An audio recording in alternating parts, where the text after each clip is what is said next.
Bilang pagkilala sa isang makulay na karera at mga dekada ng tapat at natatanging paglilingkod sa bayan, nagsagawa ang Police Regional Office Cordillera Administrative Region ng isang taus-pusong retirement honors ceremony para kay Police Lieutenant General Edgar Alan O. Ocubo, Deputy Chief PNP for Operations sa Masigasig Grandstand, Camp Major Bado Dangwala, Trinidad, Benguet, nito lamang Mayo 21, 2026. Ang seremonya ay pinangunahan ni Police Lieutenant General Bernard M. Banac, Acting Deputy Chief PNP for Administration. Dinaluhan ito ng mga miyembro ng PROCAR Command Group, Regional Staff, Chiefs of the Regional Support Units, Special Staff, iba pang pangunahing opisyal ng PROCAR, mga tauhan ng TDCO, gayon din ng kanyang pamilya, mga kamag-anak, mga kaibigan at mga kaklase mula sa PNPA Tagapagpatupad Class of 1992. Sa kanyang pagdating, mainit na sinalubong si Police Lieutenant General Ocubo at ang kanyang pamilya ng PROCAR sa pangunguna ni Police Brigadier General Erickson D. Dilag, Regional Director ng PROCAR. Tinanggap siya sa isang tradisyonal na sayaw, isang angkop na pagpupugay sa isang ipinagmamalaking kailyan na muling nagbalik sa Cordillera.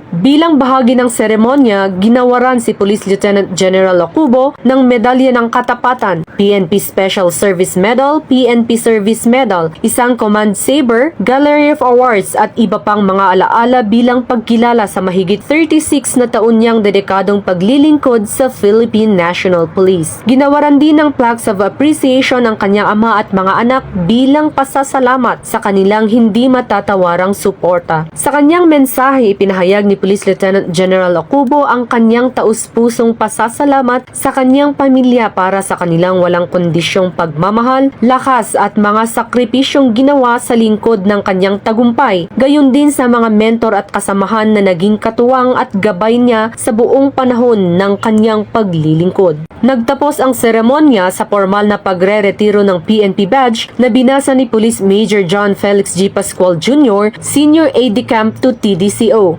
Tinanggap naman ni Police Lieutenant General Banac ang badge ni Police Lieutenant General Ocubo bilang simbolo ng kanyang opisyal na pagre-retiro sa serbisyo ng Philippine National Police. Mula dito sa rehiyon ng Cordillera, ako ang inyong PNN correspondent, Patrolwoman Lizel Digman, alagad ng batas, taga-taguyod ng Balitang Pulis.